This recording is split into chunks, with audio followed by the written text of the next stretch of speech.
బంగ్లాదేశ్ మాజీ ప్రధాని షేక్ హసీనా సంచలన కామెంట్స్ చేశారు. తన ప్రభుత్వం కూలిపోవటానికి అమెరికాయే కారణమని ఆరోపించారు.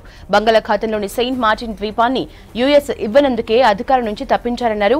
బంగ్లాదేశ్లో అల్లర్లు పెరగకుండా ఉండటానికే తాను ప్రధానిగా తప్పుకున్నట్లు చెప్పారు షేక్ హసీనా.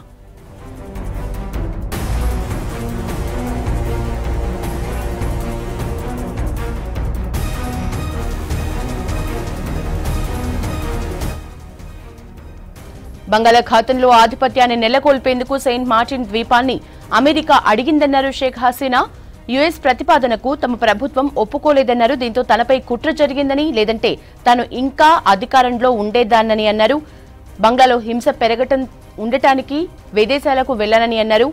త్వరలోనే మాతృభూమికి తిరిగి వస్తా అన్నారు షేక్ హసీనా.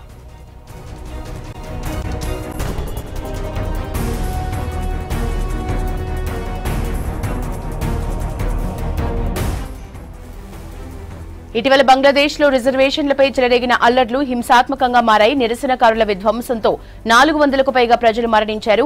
పెద్ద సంఖ్యలో ప్రైవేట్, ప్రభుత్వ ఆస్తులు ధ్వంసమయ్యాయి. దీంతో తప్పనిసరి పరిస్థితిలో భారత్లో ఆశ్రయం పొందుతున్నారు షేక్ హసీనా.